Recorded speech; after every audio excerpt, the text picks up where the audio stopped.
월급쟁이의 시대는 같습니다. 그런데 아직도 많은 분들이 주식창에 빨간색, 파란색의 하루 기분을 맡기십니다. 저는 그게 더 무섭습니다. 옆에서 그게 다른 세상 소리로 들린다면 더 위험합니다. 왜냐하면 지금은 월급으로만 평범하게 살 수 있는 구조가 아니라서 그렇습니다. 인플레가 기본값이 된 시대입니다. 물가가 오르면 내 통장 숫자는 그대로여도 실질 가치는 내려갑니다. 같은 300만 원을 벌어도 체감은 매년 더 팍팍해집니다. 특히 식비, 교육비, 주거비 같은 필수 비용은 내려오지 않습니다. 한번 올라간 비용은 기준이 됩니다. 월급이 오르긴 합니다. 하지만 대부분은 물가를 따라가는 정도입니다. 그러면 결과는 뻔합니다. 열심히 일할수록 겨우 제자리입니다. 때로는 더 뒤로 밀립니다. 산업화 시대에는 월급이 방패였습니다. 회사라는 시스템이 성장했고 승진이라는 레일이 있었고 연공 서열이라는 안정성이 있었습니다. 한 회사에 오래 다니면 인생도 같이 올라가는 느낌이 있었습니다.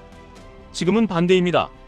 기술 변화가 빠르고 산업의 수명이 짧아지고 직업의 안정성이 줄어듭니다. 그리고 결정적으로 자산 가격이 월급보다 빠르게 움직입니다. 집값, 전세, 월세, 아이 교육비, 의료비, 이 모든 게 월급보다 먼저 달립니다. 월급은 걷고 자산은 뛰고 있습니다. 이 격차를 이해하지 못하면 평생 성실하게 살았는데도 왜 불안한지 설명이 안 됩니다. 디지털 시대는 속도가 다릅니다. 승자는 현금 흐름이 아니라 네트워크를 가집니다. 플랫폼을 가진 쪽이 이깁니다. 데이터를 가진 쪽이 이깁니다. 반도체, 클라우드, AI를 깔고 가는 쪽이 이깁니다. 그리고 이 구조에서는 작은 차이가 시간이 지나면 괴물이 됩니다. 예를 들어 월급이 연 3% 늘어난다고 가정하겠습니다. 반면 디지털 승자들의 이익이 연 10%, 15%로 늘어난다면 10년 뒤 격차는 비교가 안 됩니다. 여기서 문제는 능력이 아닙니다. 의지가 아닙니다. 시스템이 다르다는 겁니다. 월급은 노동의 가격이고 나스닥은 생산성의 가격입니다. 생산성이 이기는 시대에 노동의 가격만 붙잡고 있으면 결국 체력이 아니라 구조에서 집니다. 그래서 나스닥백이 나옵니다. 나스닥백은 단순히 기술주 모음이 아닙니다. 디지털 시대의 수도권입니다.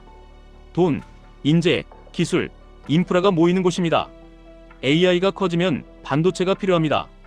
반도체가 커지면 장비와 설계가 필요합니다. 클라우드가 커지면 데이터 센터가 필요합니다. 데이터 센터가 커지면 전력과 네트워크가 필요합니다. 이 연결고리의 중심에 있는 기업들이 모여있는 곳이 나스닥백입니다. 그러니 디지털 시대가 계속될수록 이 바구니는 단순히 오르내리는 주식이 아니라 시대의 흐름을 담는 그릇이 됩니다. 여기서 QLD, TQQQ가 자연스럽게 이어집니다. QLD는 나스닥백을 2배로 추종하려는 상품입니다. TQQQ는 3배로 추종하려는 상품입니다. 말이 어렵게 느껴지시면 이렇게만 잡으시면 됩니다. 디지털 승자들의 바구니를 더 빠르게 타는 도구입니다. 월급이 끌고 가는 인생을 자산이 밀어주는 인생으로 바꾸는 도구입니다. 하지만 여기서 많은 분들이 바로 무너집니다. QLD, TQQQ를 로또처럼 보기 때문입니다. 오늘 사서 내일 오르길 바라고 떨어지면 공포에 팔고 오르면 욕심에 더 사고 이렇게 감정이 레버리지를 타면 내 인생이 아니라 내 멘탈이 청산됩니다. 레버리지는 수익을 2배, 3배로 키워주기도 하지만 실수도 2배, 3배로 키웁니다. 그래서 레버리지를 다루는 핵심은 맞추는 실력이 아니라 버티는 구조입니다. 여기서 꼭 짚고 넘어가겠습니다. 많은 분들이 레버리지 ETF를 위험하다고만 말합니다. 맞습니다. 위험합니다. 그런데 진짜 위험은 따로 있습니다. 인플레 시대에 아무것도 하지 않는 위험입니다. 디지털 시대에 성장 자산을 외면하는 위험입니다. 월급만 믿고 버티다가 생활비가 올라갈수록 선택지가 줄어드는 위험입니다. 그러니까 결론은 하나입니다. 위험을 없애는 게 아니라 위험을 관리하는 구조를 만들어야 합니다. 그래서 저는 월급쟁이가 디지털 시대에 무너지지 않으려면 머릿속에서 반드시 3개의 계정을 분리하셔야 한다고 말씀드립니다. 첫째, 생존 계정입니다. 가족 생활비, 비상금입니다. 여기는 시장이 흔들려도 손대면 안 됩니다. 이 계정이 흔들리면 그날부터 투자는 아니라 생존 게임이 됩니다. 레버리지의 최대적은 하락이 아니라 현금 부족입니다. 현금이 부족해지는 순간 전략은 사라지고 본능만 남습니다. 그래서 저는 비상금의 기준을 이렇게 잡으시라고 권합니다. 최소 3개월, 가능하면 6개월. 자영업이나 변동소득이 있으시면 더 길게. 이게 있어야 하락장에서 숨을 쉽니다. 숨을 쉬어야 버튼을 잘못 누르지 않습니다. 둘째, 성장 계정입니다. 여기에서 QLD, TQQQ 같은 공격 자산을 운용합니다. 대신 룰이 있어야 합니다. 룰 없는 레버리지는 독입니다. 룰 있는 레버리지는 도구입니다. 운전대를 잡을 줄 모르면 스포츠카는 축복이 아니라 사고입니다. 그리고 룰은 복잡할 필요가 없습니다. 복잡한 룰은 위기 때 못 지킵니다. 위기 때 지키는 룰만 룰입니다. 그러니 기준은 딱 3가지로 잠그시면 됩니다. 기준 차트, 매수 구간, 매도 출구.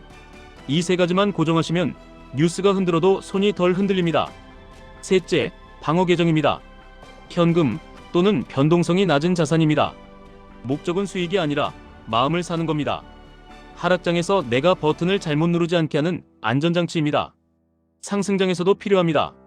상승장에서는 욕심이 올라오고 욕심은 레버리지를 과하게 키웁니다. 방어 계정이 있어야 상승장에서도 과속을 막을 수 있습니다. 사람은 수익이 나면 실력이 생긴 줄 알고 속도가 붙습니다. 그때 사고가 납니다. 그래서 방어 계정은 멘탈 브레이크입니다. 이 3개가 분리되면 주식창의 빨간색, 파란색이 인생을 지배하지 못합니다. 그때부터 시장은 공포가 아니라 절차가 됩니다. 이제 실제로 어떻게 하느냐로 들어가겠습니다. 여기서 가장 중요한 원칙부터 받겠습니다. 레버리지 차트를 기준으로 의사결정하지 마십시오. 기준은 QQQ입니다. QLD, TQQQ는 결과물입니다. 기준은 본주 차트로 잡으셔야 합니다. 그래야 공포가 과장되지 않습니다. 반등도 과장되지 않습니다. 레버리지 차트를 기준으로 보면 하락이 더 크게 보여서 손이 먼저 나갑니다. 반대로 반등이 오면 더 크게 보이니까 욕심이 먼저 들어옵니다. 둘 다 사고입니다. 그리고 매수는 날짜가 아니라 구간으로 하셔야 합니다. 구간을 잡는 가장 쉬운 방법은 이동평균선 하나로도 됩니다. 예를 들어 QQQ의 21선을 기준으로만 보셔도 됩니다. QQQ가 21선 위에서 안정적으로 우상향이면 QLD, TQQQ는 분할로 모을 수 있는 환경입니다. QQQ가 21선 아래로 내려오고 흔들리면 공격적으로 올인하지 말고 현금을 남기면서 단계적으로 들어가셔야 합니다. 여기서 포인트는 하락이 올 때 더 싸게 사는 게 목적이 아닙니다. 내 손이 무너지지 않게 만드는 게 목적입니다. 분할 매수는 위로 쫓아가는 매수가 아닙니다. 분할 매수는 내려올 때 내가 흔들리지 않도록 미리 나눠둔 약속입니다. 예를 들어 이렇게 하시면 됩니다. 1차는 환경 확인용으로 작게, 2차는 하락이 한 번 더 나왔을 때, 3차는 공포가 커지고 뉴스가 시끄러워질 때, 4차는 모두가 끝났다고 말할 때. 이렇게 구간을 만들면 빨간색, 파란색이 아니라 내 절차대로 손이 움직입니다. 투자는 사실 차트가 아니라 손을 교육하는 과정입니다. 그럼 매도는 어떻게 합니까? 여기서도 많은 분들이 망합니다. 전부 팔거나 전부 들고 가거나 둘 중 하나만 고집합니다. 레버리지는 둘 다 위험합니다. 레버리지는 출구가 있어야 합니다. 그 출구가 바로 분할 매도입니다. 예를 들어 전고점 또는 전고점 근처에 오면 보유 물량의 일부를 정리하십시오. 그 돈으로 2가지를 하셔야 합니다. 첫째, 방어 계정을 키우십시오. 둘째, 현금을 남기십시오. 그 현금이 다음 조정에서 내 멘탈을 구합니다. 그 현금이 다음 상승에서 내 수익을 키웁니다. 이게 반복되면 레버리지는 도박이 아니라 시스템이 됩니다. 이제 현실적인 비중 이야기를 하겠습니다. QLD, TQQQ는 오르면 행복하지만 내려올 때는 생각보다 깊습니다. 내가 감당할 수 있는 깊이가 아니면 처음부터 비중이 과한 겁니다. 한 번에 인생을 바꾸려고 하지 마십시오. 한 번에 인생을 바꾸려다 계좌가 먼저 바뀝니다. 없어지는 쪽으로 바뀝니다. 처음에는 작게 시작하셔도 됩니다. 중요한 건 규칙을 지키는 경험을 쌓는 겁니다. 하락을 겪어도 손이 무너지지 않는 경험, 뉴스가 흔들어도 기준으로만 움직이는 경험. 그 경험이 쌓이면 그때부터 비중을 늘리는 게 맞습니다.